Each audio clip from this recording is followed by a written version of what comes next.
کہ حضور کو کئی وقت کا فاقہ تھا.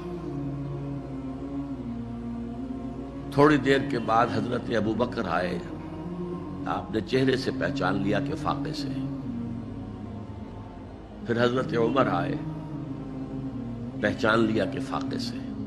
شاید حضور خود اپنے لیے نہ اٹھتے نہ جاتے، اپنے دونوں ساتھیوں کو لے کر ایک انصاری کے باغ میں پہنچ گئے. انصاری کی عید ہو گئی. فوراً لا کر اس نے کچھ کھجوریں کچھ انگوروں کے گوشے رکھے. اس کے بعد وہ دوڑا چھری لے کر کسی جانور کو ذبح کرنے کے لیے.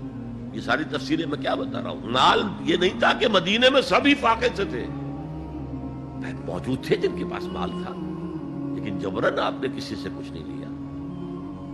جب وہ چھری لے کر چلا، فرمایا دیکھنا کسی دودھ والے جانور کو نہ ذبح کرنا. بہرحال کچھ دیر کے بعد وہ گوشت پکا کر لایا، روٹیاں رکھی. اس کے بعد حضور نے ایک روٹی پر چند بوٹیاں رکھ کر کہا یہ عائشہ کو دے آؤ، اسے بھی کئی وقت کا فاقہ ہے. اور پھر حضرت عمر کی طرف رخ کر کے کہا عمر یہ ہیں وہ نعمتیں جس کا حساب دینا پڑے گا اللہ کے ہاں. وَأَمَّا بِنِعْمَةِ رَبِّكَ فَحَدِّثْ. اور یہ جو فرمایا گیا الہاکم التکاثر میں نعمتوں کا حساب لیا جائے. وَلَتُسْأَلُنَّ يَوْمَئِذٍ عَنِ النَّعِيمِ. فرمایا یہ نعمتیں. حضور نے فرمایا صلی اللہ علیہ وسلم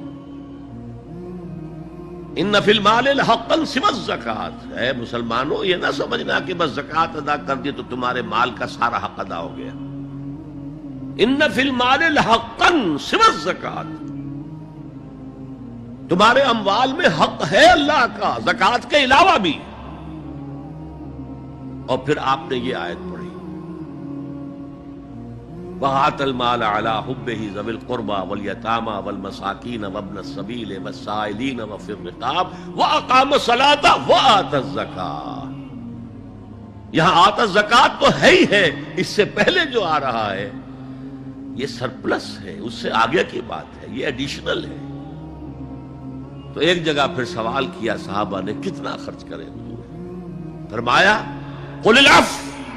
کہہ دو جو بھی ضرورت سے زائد دے ڈالو. Don't accumulate. Don't retain anything.